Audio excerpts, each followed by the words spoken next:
13 जनवरी से 26 फरवरी 2025 के बीच इलाहाबाद में विश्व का सबसे बड़ा धार्मिक मेला लगा। देश भर से लोग महाकुंभ में पहुंचे और व्यवस्थाओं की खामियां खुलकर बाहर आ गई। 29 जनवरी को मौनी अमावस्या के कारण भीड़ बढ़ गई और भगदड़ मच गई। शुरुआत में अथॉरिटीज ने भगदड़ की खबर से इनकार किया, लेकिन बाद में भगदड़ की बात को माना और कहा कि 30 लोगों की जान गई। एक अन्य भगदड़ में 7 लोगों की मौत की पुष्टि सरकारी आंकड़ों ने की। अलग अलग मीडिया रिपोर्ट्स ने अपने इन्वेस्टिगेशन में पाया कि सरकार मौतों की संख्या को अंडर रिपोर्ट कर रही थी। द गार्जियन ने कहा कि 39 मौतें हुई हैं और ये संख्या बढ़ सकती है। न्यूज लॉन्ड्री के बसंत ने रिपोर्ट की कि पुलिस और अस्पताल रिकॉर्ड्स के हिसाब से कम 79 मौतें हुई। महाकुंभ के दौरान 29 जनवरी को ही हमने श्रद्धालुओं से बात की। ये आंकड़े शायद गलत हों जो सरकार कह रही है, क्योंकि प्रत्यक्षदर्शियों का कुछ और कहना है।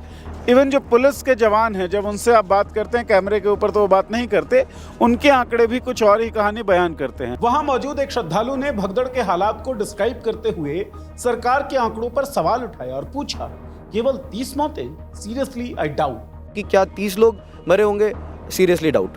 लेकिन सरकार या अथॉरिटीज ने इन रिपोर्ट्स का कोई संज्ञान नहीं लिया। उल्टे महाकुंभ के बाद सदन के अंदर यूपी के सीएम आदित्यनाथ ने मौतों पर सवाल पूछने वालों की तुलना गिद्ध से कर दी। महाकुंभ में जिसने जो तलाशा उसको वह मिला, गिद्धों को केवल लाश मिली।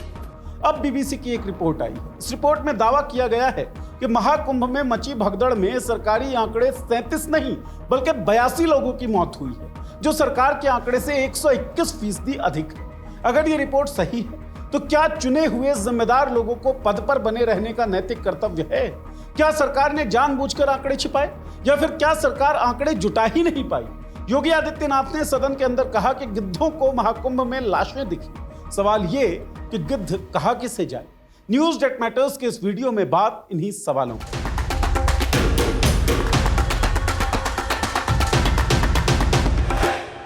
नमस्कार, मैं हूं नीरज और आप देख रहे हैं पॉलिटिक्स। हमारे साथी राकेश रंजन के इस कार्टून को देखिए। सत्तासीन योगी को या तो ठीक आंकड़े दिखे नहीं या उन्होंने सही आंकड़ा दिखाया नहीं लोगों को। बीबीसी के रिपोर्टर ने अपनी तरफ से इन्वेस्टिगेट करते हुए महाकुंभ में मची भगदड़ में हुई मौतों पर एक आंकड़ा दिया है 82। सरकार के द्वारा बताए गए 37 मृतकों से 45 अधिक। सरकार के पास सारे संसाधन होते हैं। सरकार के लिए आंकड़े निकाल पाना कोई मुश्किल बात नहीं होनी चाहिए थी, लेकिन सरकार पर भगदड़ में हुई मौतों को अंडर रिपोर्ट करने का आरोप लगता रहा और सरकार कोई सेटिस्फैक्टरी आंसर देने की बजाय शूट दी मैसेंजर के तर्ज पर काम करती रही। क्या अब सरकार की तरफ से कोई जवाब आएगा? सरकार का खूब समर्थन करने वाले एक महोदय जो खुद को पत्रकार कहते हैं, उन्होंने सोशल मीडिया एक्स पर लिखा है कि मेरा यह स्पष्ट मानना है कि योगी आदित्यनाथ सरकार को इस मामले में सच सामने रखना चाहिए। यह भी स्पष्ट कर दूं कि मेरा बीबीसी पर विश्वास नहीं है। बीबीसी अत्यंत पक्षपाती रिपोर्ट करता है। मैं अपने राज्य की सरकार पर विश्वास करना चाहता हूं। जब पत्रकार सरकार समर्थक हैं तो विश्वास राज्य की सरकार पर करेंगे ही, लेकिन कम से कम इस मामले में सरकार समर्थक लोग भी इस बात को मान रहे हैं कि सरकार को सच सामने रखना चाहिए। क्या योगी इस बारे में बोलेंगे? ये वक्त बताएगा। बीबीसी के लिए अभिनव गोयल ने यह रिपोर्ट की। रिपोर्ट के लिए बीबीसी ने 11 राज्यों के 50 से अधिक जिलों की यात्रा की और अपनी पड़ताल में 100 से अधिक परिवार वालों से बातचीत की। रिपोर्ट में अभिनव ने बोला है कि जो परिवार मौतों का पुख्ता सबूत नहीं दे पाए, उन्हें उन्होंने मरने वालों की सूची में नहीं रखा है। रिपोर्ट के मुताबिक मरने वालों को 3 कैटेगरीज में रख सकते हैं। पहला, वो मृतक जिन्हें सरकार ने मृतक माना। ऐसे 37 मृतक थे। महाकुंभ के वेरीफाइड एक्स अकाउंट से 26 मार्च 2025 को पोस्ट किया गया कि 35 लोगों को 25-25 लाख रुपयों का मुआवजा दिया गया। एक मृतक की पहचान सरकार कर नहीं पाई और एक अन्य मृतक लावारिस था, जिस कारण मुआवजा राशि नहीं दी जा पाई।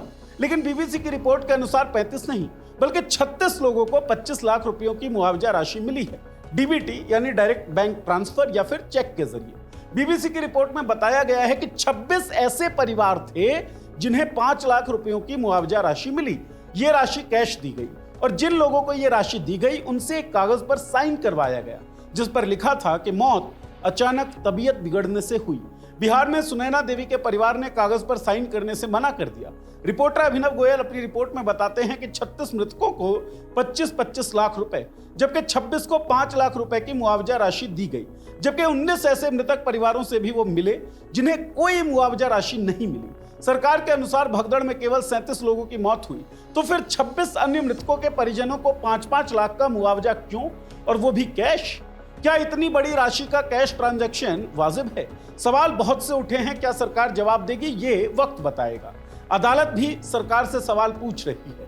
इलाहाबाद हाईकोर्ट ने कहा है कि पीड़ितों और उनके परिजनों की मदद करते हुए सरकार को अधिक जिम्मेदार और पारदर्शी होना चाहिए। हाईकोर्ट उदय प्रताप सिंह की याचिका पर सुनवाई कर रहा था। उदय के मुताबिक उनकी पत्नी सुनैना देवी, जो कि 52 साल की थी, महाकुंभ में मची भगदड़ में गंभीर रूप से घायल हो गई थी। इलाज के दौरान उनकी मौत हो गई, लेकिन उनकी पत्नी के शव का ना तो पोस्टमार्टम कराया गया और ना ही उन्हें कोई जानकारी दी गई। अदालत ने कहा, नागरिकों की कोई गलती नहीं थी और ऐसी त्रासदियों में प्रभावित परिवारों की देखभाल और सहायता करना राज्य का कर्तव्य है।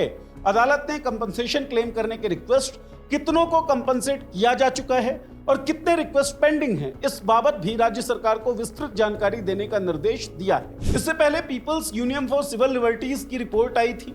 उस रिपोर्ट में खुलासा किया गया था कि 30 या 60 नहीं, बल्कि 1000 लोग महाकुंभ की भगदड़ से लापता हुए। क्या महाकुंभ के अव्यवस्थाओं की आलोचना महाकुंभ की आलोचना है? जी नहीं, महाकुंभ आस्था का मामला है और व्यवस्थाएं सरकार की जिम्मेदारी। कुंभ में शुरुआत से लेकर अंत तक, यानी कि घर से निकलकर संगम स्थल पर पहुंचने तक कुव्यवस्थाओं का एक जाल फैला हुआ था। आस्थावान लोग इन कुव्यवस्थाओं को झेलते हुए भी गंगा स्नान करने पहुंचते रहे। लेकिन क्या इसका अर्थ यह है कि कुव्यवस्थाओं के लिए किसी की जिम्मेदारी थी ही नहीं?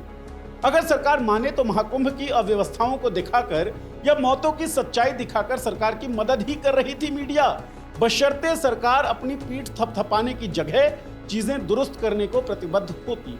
अब कोर्ट को भी जवाब चाहिए और आम लोगों को भी। आपको क्या लगता है, सरकार जवाब देगी या फिर टाल मटोल कर देगी और दोबारा से एक सांप्रदायिक माहौल क्रिएट करने की कोशिश करेगी? आपकी जो भी राय है इस वीडियो के कमेंट बॉक्स में लिखें। इस चैनल को सब्सक्राइब कर लें और बेल का आइकन दबा दें ताकि हमारे वीडियोस की नोटिफिकेशंस आपको मिलती रहे। शुक्रिया।